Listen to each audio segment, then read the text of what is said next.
What's up? What's up? Another long day. Another long day at the shop, but it's all wrapped up now. All the clients gone, all the staff is gone.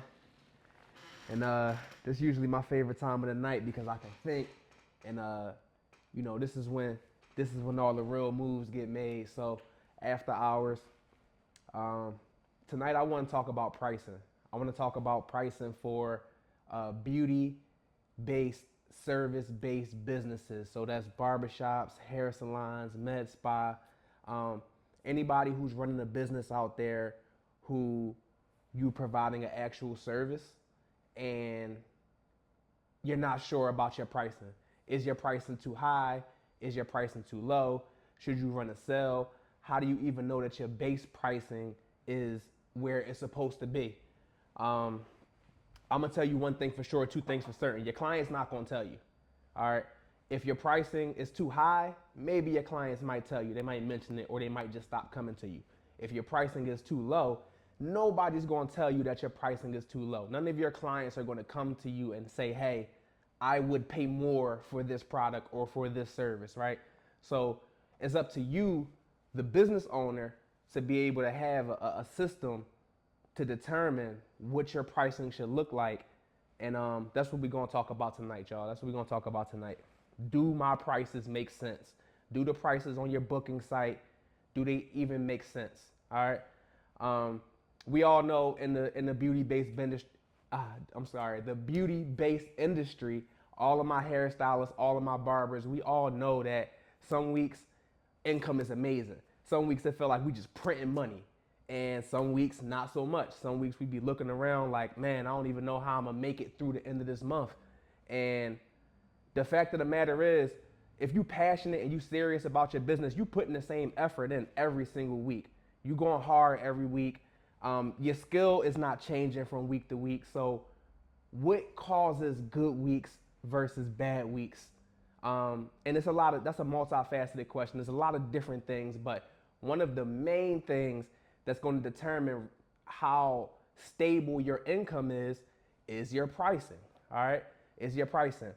One of the let's talk about before we get into how to make sure your pricing is rock solid. Let's talk about some of the traps that I see people falling into, especially my barbers, my hairstylists. Right, when we talk about pricing and we talk about what should we charge for our services, is a few things that people do that I want y'all to just stop doing altogether. Number one, I'm gonna put this at the very top of the list.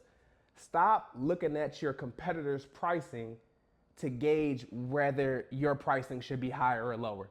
What I mean is, a lot of y'all, what you want to do is you want to look at the salon down the street, you want to look at the barbershop around the corner who service clients similar to yours, who offer similar services to yours, and the first thing you want to do is compare your pricing to their pricing. You want to look at somebody else's work and say, oh, well, my work is better than their work, so my pricing should be higher than their pricing. Or maybe it's the other way. Maybe you're a little bit more humble. Maybe you like, all right, this person is a master at this service, so there's no way that I should be charging the same amount as this master, and I know that I haven't mastered the service yet. All right, we're gonna take competition out of the way altogether. I also want you to put your feelings aside. That kind of goes hand in hand with competition. Because what happens is you look at the competition, and then the next thing you do is you use your feelings and your emotions to start comparing yourself to that competitor. We're not gonna do that no more. All right. Trends. I want y'all to stay off that Explore page. I want y'all to stay off that Explore page looking for the next hot style so that you can try to hurry up and learn how to do it real fast so that you can charge a premium price. All right. You think because a new service is trending and you kind of get the hang of it earlier, you think that that automatically means that you should be charging this exuberant amount for that service. And last but not least, like I said, I already talked about it, but emotion. You gotta get the emotion out of your pricing. This is business. And I know that's difficult for a lot of my beauty professionals to do because when you get into this space, especially if you're an owner operator, I'm a hair salon owner, but I'm not an operator. I don't do hair, right? So I have a perspective of looking at the business as what it is, as a business. On the other side, the all my owner operators, most of y'all are operating with passion, and that's a good thing. Your passion for hair, your passion for servicing clients, your passion for creating those transformations is what makes you who you are. So I don't want you to eliminate emotion or eliminate passion, but you got to understand there's a time and a place for passion. There's a time and a place for that type of energy. And when we're talking about money, when we're talking about math, when we're talking about numbers, there's no room for emotion when we're talking about numbers. All right. So those are the biggest traps out there. But I'm gonna say one. You know what? I said competition was number one, but I think I'm gonna change it. I think this is number one. The trap of chasing that big ticket. Right. So let me break it down. Let me break down what this means. Let's say that you have three services on your three services that you offer, right? Service A, let's just say service A, you charge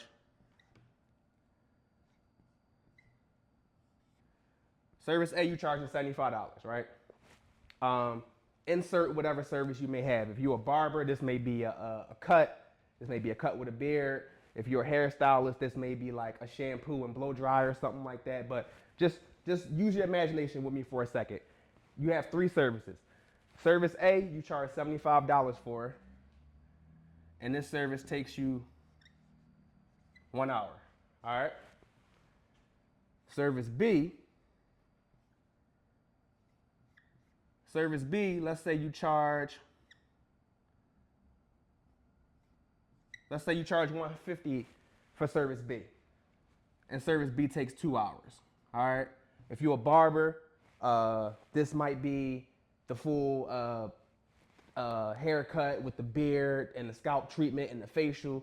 You know how the luxury barber game getting now, right? If you're a hairstylist, this may be stitch braids. This may be a silk press. A service that's going to take you roughly 2 hours, and you charge about $150 for it, right? Service C. Service C, you charge $2.25 for. You charge $2.25 for service C.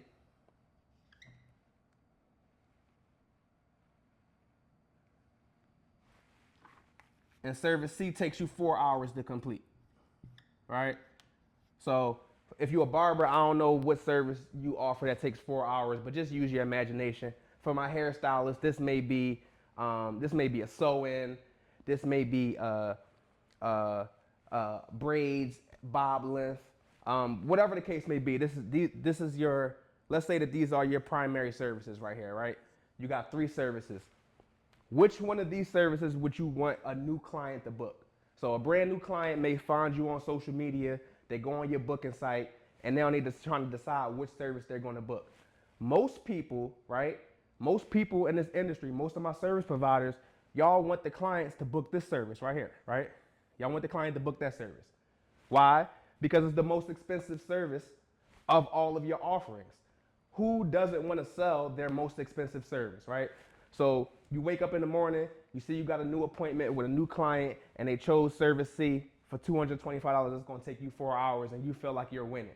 You feel like you're super excited about that. That's the logical response. I'm going to show you why this is the service that's going to put you out of business. This $225 service that takes 4 hours. Walk with me down this road for a second. These are, before we get into that, let's talk about this for a second. Let's just talk about this column over here on this side, these hours. These hours, this service that takes you 1 hour, 2 hours, 4 hours, these are your inventory over here. All my beauty professionals, my hairstylists, my barbers, these are your inventory. If you own a hotel, your inventory is every room inside that hotel. So if you have a hotel and you have 100 rooms inside your hotel, every day you wake up and start a new business day, you have 100 pieces of inventory that you're looking to sell that day. That's the maximum amount of money that you can make if you sell all 100 rooms. If you own a car lot and you got 100 cars on your car lot, you have 100 pieces of inventory that you can sell at that given time.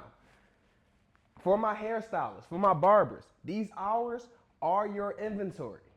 This is your inventory. At the end of the day, hairstylists, barbershop, we sell hours. We don't sell sew-ins. We don't sell haircuts. We don't sell facials. We don't sell waxes. We sell hours. This is our inventory right here, right? So if service A takes $75, takes 1 hour for you to make $75, that's $75 an hour. If service C takes you 4 hours to do 225, what's the math on that? Service A is a $75 an hour service.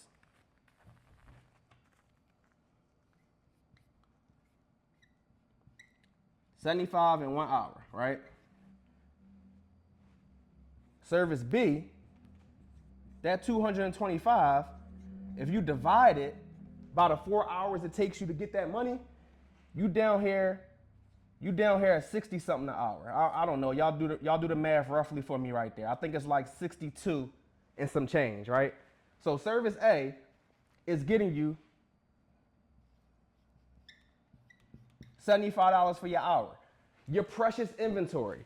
Let me tell y'all something. Hairstylists, barbershops, once that time go past, you can't get this back. Once an appointment slot goes unbooked, once an appointment slot gets booked, you will never get that time back. You can't go reclaim those hours and then sell them to someone else. So when you're putting your pricing together, don't just look at this big number. Don't look at the total and be like, oh, I'm about to make $225 on this one service. I'm killing it. Because at the end of the day, service A takes $75, takes 1 hour for you to make $75. That's $75 an hour. Service C. Service C takes you 4 hours to make $225. That's only $62 an hour. So every hour you spend doing service C, you're not making 62, you actually losing 13. Do y'all follow me? This looks like you're gonna make $62 an hour, but it took you 4 hours. If I'm the professional, if I'm the salon owner, if I'm the person putting my blood, sweat, and tears into this, I would rather sell my hours at $75 than at 62. Do y'all follow me on that? $62 an hour is not as good as $75 an hour. So when you put in your pricing together, you want to keep a few things in mind. Let me erase this. Do this make sense? Y'all follow me? Because a lot of us, we want to get away from hourly rates, right? A lot of us are in this industry because we don't want to work for someone else, because we want to be entrepreneurial, because we don't want to trade our time, so to speak, right? But as a beauty professional, you literally sell your time. You literally sell your time. That's how you make money. You're not selling sew-ins. You're not selling haircuts. You are selling your time.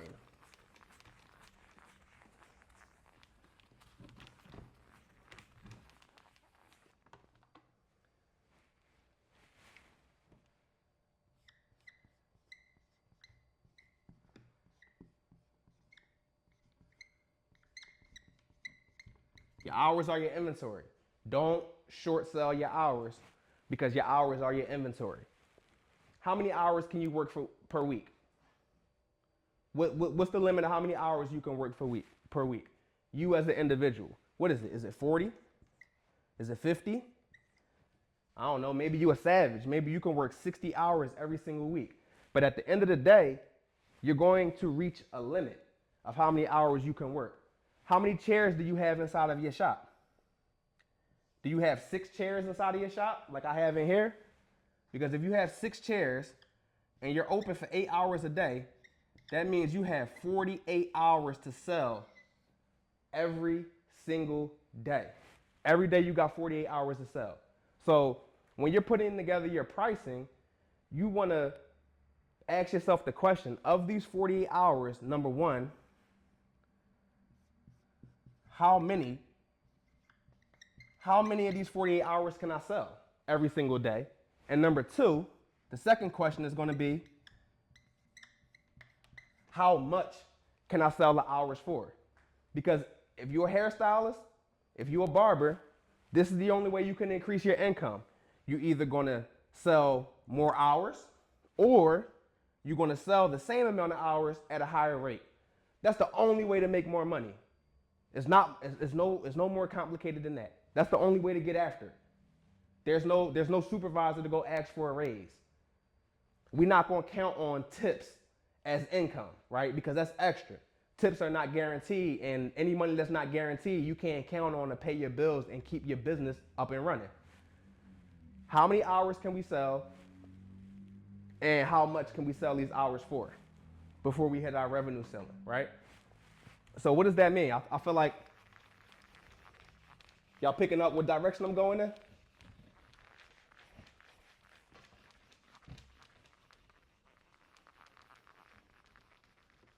So this is how we want to play it. This is how we want to play it. We want to set up a minimum hourly rate for our shop. Hair salon, barbershop, we want to have a minimum hourly rate that we use to determine whether our prices are on par or off par, right?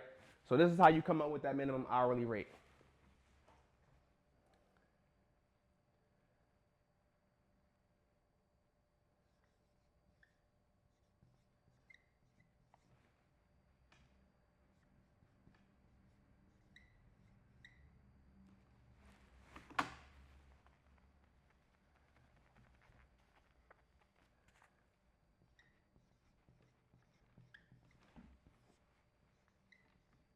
All right, this is accounting 101 right here. This is business 101. If you take the revenue, you take your gross revenue that your business makes, and you subtract all your expenses, that's where you're going to get to your profit, right? This is like business 101 right here. Everybody should know this. What we're going to do is we're going to reverse engineer this equation right here. What we're going to start is I'm going to change a few of these things around. Let me erase that off the board real fast.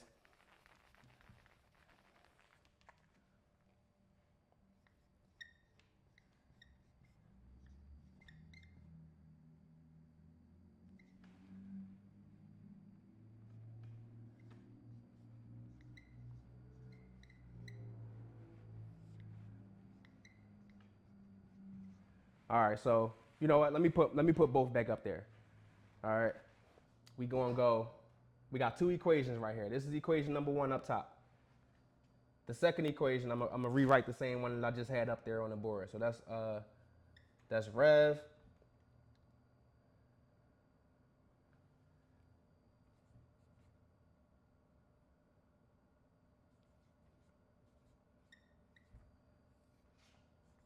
so revenue minus expense equals profit. This is the rudimentary accounting 101 that everybody should know if you have a business. If you don't know this and you have a business, you got a lot of homework to do.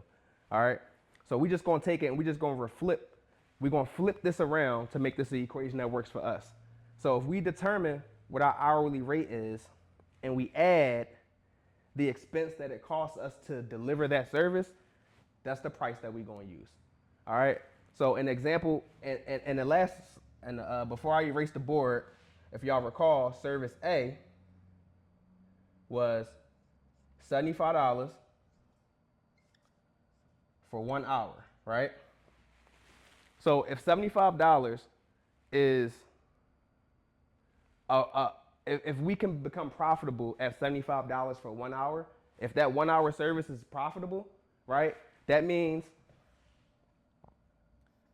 service B, which is a 2 hour service, that's going to be the 150.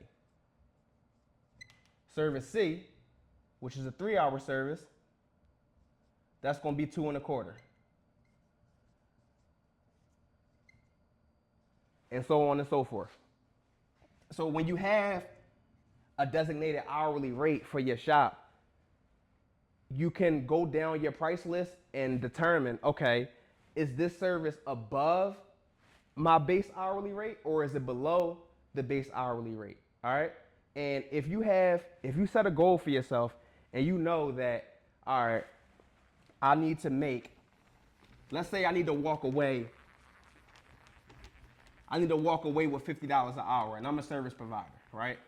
I know that in order for me to pay my bills, if I come to work and I work 40, 50, or 60 hours a week, or however many hours you know that you are able to work. If I work those amount of hours and I make $50 every single hour, that's going to be enough for me to keep my business running. It's going to be enough for me to pay my bills, pay my staff, whatever the case may be.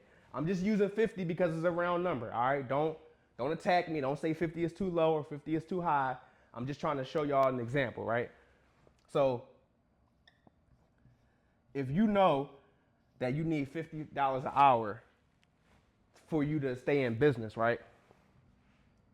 And your average service, which is 2 hours, it costs you, let's say it costs you $15 to provide that service, right? Hourly rate is 50. Your expenses are 15. So that means you need to add these two numbers together, and this is what's going to give you your hourly rate. This is going to give you what you should be charging. So if you need 50 an hour in profit, right, and you have 15 an hour roughly in expenses, hair color, maintaining, shampoo, conditioner, gloves, y'all know all those little small expenses that add up that you have to provide for every single client. If that averages to about $15 an hour, you know that the minimum hourly rate for your shop should be $65 an hour. So in this scenario, if any of your services calculate up to anything less than $65 an hour, guess what? You losing money. You losing money. So this is how a person can have an offering, right, for $120, and it takes them 2 hours, right?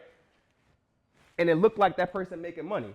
This person could have 1,000 clients. They could be doing clients from sun up to sundown every single day, and they're gonna touch a lot of money, right? They're gonna touch a lot of money. But that hourly rate is less than what they needed to be. So that's a business that's slowly but surely dying. It's slowly but surely dying. It don't matter how much energy this person puts into their business. It don't matter how much passion they have. It doesn't matter how much they put into training or learning new skills or upgrading their space or getting new products to be able to sell or hiring a marketing expert. None of that matters if you're pricing, if you're selling services at a rate that's not profitable. And when you have inventory that you can't touch, right? When your inventory is hours, unlike the hotel example where your inventory is rooms. I can just look at, if I own a hotel, I can look and see exactly how many rooms we sold tonight. And it's going to be easy. If I own a car dealership, I can look out on the lot and see exactly how many cars I have. But when your inventory is something that you can't touch, you can't feel it, you can't see it, it's very easy to feel pressure to undercharge for your inventory when you can't touch it, feel it, or see it.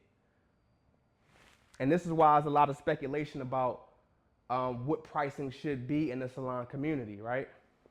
So what we want to do is we want to make sure that we staying in business, right? I don't care how passionate you are. If your shop go out of business, you can't service no clients. And if you can't service no clients, you can't affect anything. You just going to be on the sideline looking, right? So our number one priority as salon owners, as barbershop owners, we owe it to ourselves, we owe it to our staff, we owe it to all of the people in our ecosystem who depend on us. Put your people in a position to be profitable. Put them in a position to be profitable. You can't be profitable if your numbers don't make sense.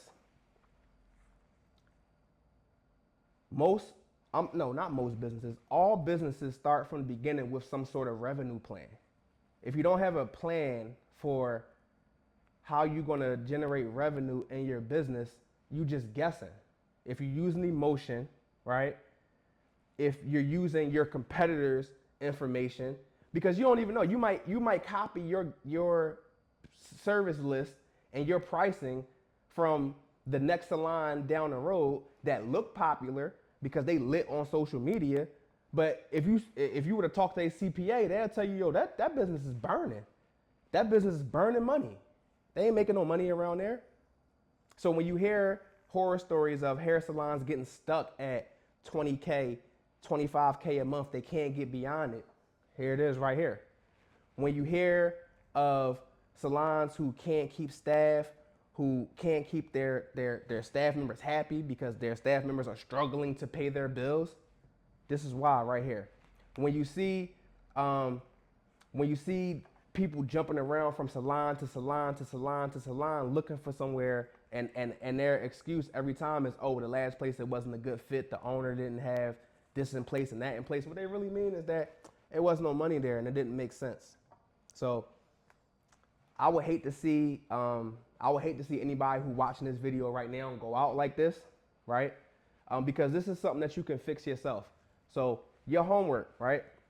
I want to assign y'all some homework before I get out of here. Figure out what your minimum hourly rate inside your shop for you to be able to survive is. Figure out what that number is. Figure out how much money you need to walk away with. And then also, on average, how much it costs you to actually provide the service, right? Once you get those two numbers, that's going to tell you at minimum what your hourly rate for your shop should be. And then I want you to make sure that every service on your list is at least equaling up to that minimum hourly rate. It have to at least equal up to that, because that's your level of profitability, right? When you have, let's say you got 10 services on your list and half of your services are above your hourly rate and then half of your services are below the hourly rate. You putting yourself in a position for your income to go up and down just like this. Because in week one, you could have all services that are on the higher side, and it's gonna feel like you making a lot of money and you ain't have to work no harder, and that's gonna feel good. But then the next week, the shoe could be on the other foot when you have all services that are on the bottom side of that hourly rate. And then you're gonna be wondering, damn, I was in the shop from open to close all day, every day last week, and I ain't got no goddamn money. Don't let that be you.